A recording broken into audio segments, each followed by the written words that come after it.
Hello everyone, कैसे हो आप सब? आई होप बहुत अच्छे होंगे। सभी का स्वागत है मेरे गार्डन में, मेरे बगीचे में, मेरे बागान में, है ना।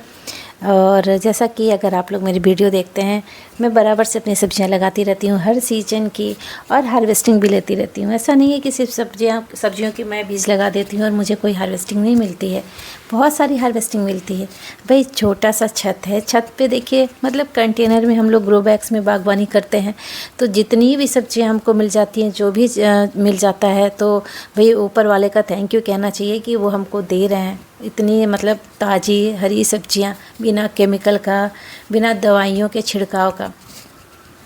जैसा कि आप लोग जानते हैं, खेतों में जो सब्जियां लगती हैं, किसान लगाते हैं बिना पेस्टिसाइड के, तो वो फसल नहीं होगी।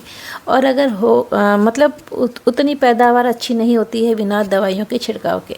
अगर मतलब मान लीजिए वो कर भी लेते हैं, तो अगर वो कीड़ों ने छेद कर दिया है, कुछ कर दिया है, तो हम वो सब्जी खरीदेंगे भी नहीं। अगर बाज़ार जाएंगे, हम तो बाज़ार से देखते हैं कि कितनी सुंदर देखने में लग रही है सब्जी, हम उसको खरीद के लेके आते हैं। लौकी कितनी चिकनी है, परवल कितने सुंदर दिख रहे हैं, टमाटर कितने सुंदर दिख रहे हैं। ज़रा भी डिफेक्ट होगा तो हम वो सब्ज़ी नहीं लेंगे। और इसका कारण है कि दवाइयों का खूब सारा छिड़काव भी होता है, तभी वो सब्जियां इतनी सुंदर दिखती हैं। और देखिए, हम लोग तो कोई केमिकल का छिड़काव करते नहीं हैं, और ऑर्गेनिक गार्डनिंग करते हैं, ऑर्गेनिक बागवानी करते हैं। और अगर मतलब इंसेक्ट ने डंक भी लगा दिया, अगर ख़राब नहीं है तो हम लोग उसको यूज कर लेते हैं। और देखिए, इस तरह से बैगन ख़राब हो रहा है। देखिए, बहुत सारी इस तोरी की मैंने हार्वेस्टिंग कर ली है, बैगन की भी कर लेते हैं।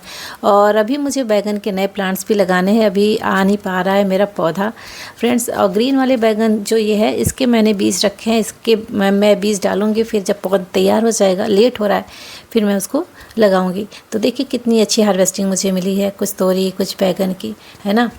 तो आप लोग के पास अगर छत है तो आप लोग भी टेरेस गार्डनिंग ज़रूर शुरू करो। जैसा कि आप लोग को पता है, बहुत ज़्यादा केमिकल का यूज होता है, बहुत ज़्यादा दवाइयों का छिड़काव होता है बैगन, मिर्ची आदि के पौधों पे जो हम खाते हैं। तो देखिए फ्रेंड्स, जैसा कि आप लोग जानते हैं, हमारी बागवानी का बेस ऑर्गेनिक है फ्रेंड्स। ऑर्गेनिक फर्टिलाइज़र, जो भी हमारे किचन से वेस्ट निकलता है, जो हमारे गार्डन से वेस्ट निकलता है, सारी मतलब जो पतझड़ में पत्तियां झड़ती हैं, गोबर की खाद, वर्मी कंपोस्ट, यही सब हम लोग यूज़ करते हैं। ऑर्गेनिक फर्टिलाइज़र, माइक्रो न्यूट्रिएंट कभी कभी यूज़ कर लिए, मतलब उस तरह का डीएपी, यूरिया, ये सब हम लोग यूज़ नहीं करते हैं। मेरा तो मतलब गार्डन का जो बेस है, जितना भी ये सब अगर जब निकलेगा तो सारे गार्डन में यूज़ होगा। मैं कुछ भी इसका जो कचरा वचरा होता है, जितनी पत्तियां होती हैं, बिल्कुल नहीं फेंकती हूँ। सबको मिट्टी में डिकम्पोज कर देती हूँ, खाद बना देती हूँ, उसी से बागवानी होती है। और सोचिए कि मतलब कितना आप खाद लाएंगे, कितना मतलब गोबर की खाद, वर्मी कंपोस्ट आप खरीदेंगे। मैं तो खरीदती हूँ, ज़रूरत पड़ती है, लेकिन जितना भी किचन का वेस्ट है और गार्डन का वेस्ट है, साथ में मैं वो भी यूज़ कर लेती हूँ, बिल्कुल भी नहीं फेंकती हूँ। अगर आपको बड़े ग्रो बैग्स वगैरह भरने हैं तो आप लेयरिंग कर सकते हैं, थोड़ी सी मिट्टी, फिर गार्डन का वेस्ट या किचन का वेस्ट, फिर मिट्टी, इस तरह से कर सकते हैं। नीचे खाद भी बनता रहेगा, और जो प्लांट्स आप लगाएंगे वो हेल्दी भी रहेंगे और बहुत अच्छी ग्रोथ भी होती है। खुद मैं लगाती हूँ इसी तरीके से। अब जब सीज़न चेंज होगा तो फिर से मिट्टी उसी तरह फिल होगी। बड़े कंटेनर आप उस तरह से फिल कर सकते हैं फ्रेंड्स। नीचे में जो पतले कंटेनर है उसकी हल्की लेयरिंग कर सकते हैं।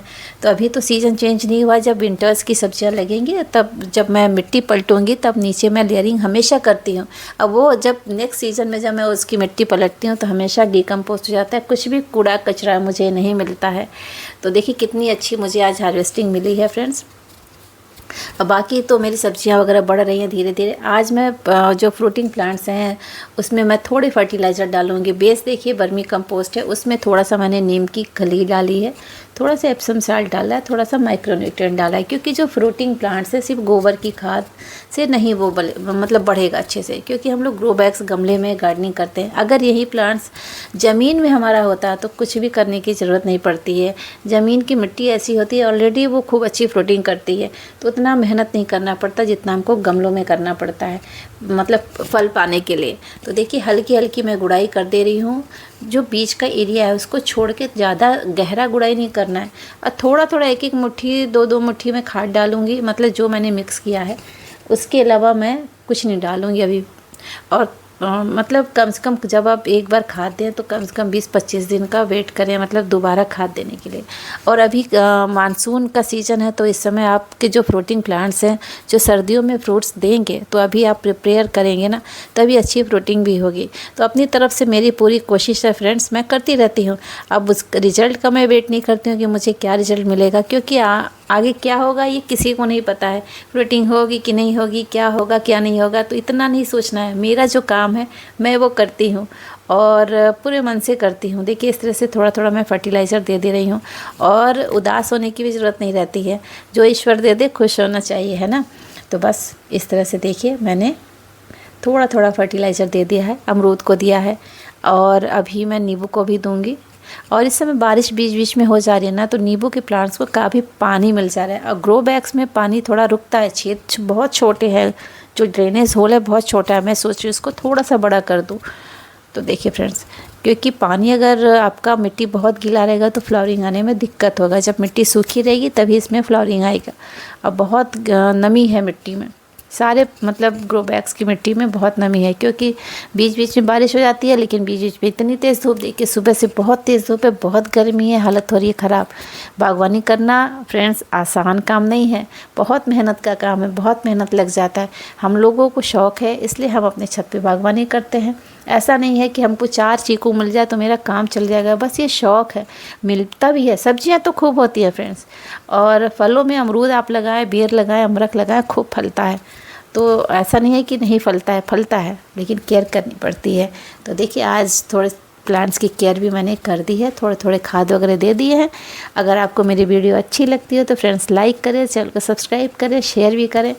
तो बस मैं अपने बगीचे में मेहनत करती हूँ, जैसा मुझे समझ में आता है, जैसे आता है मैं करती हूँ। और ये मुझे नहीं पता है कि कौन कैसे अपनी बागवानी करता है, बट मेरी बागवानी तो ऐसी चलती रहती है और मुझे रिजल्ट भी अच्छा मिलता है ना। तो आप लोग भी अपने तरीके से बागवानी करिए, करते करते सीखेंगे ज़रूर। और ऐसा नहीं है कि एक दिन में कोई चीज़ आप सीख लेंगे, धीरे धीरे एक्सपीरियंस होता है, सीखते जाएंगे। मैं बहुत सालों से बागवानी करती हूँ, तो बस अच्छा लगता है।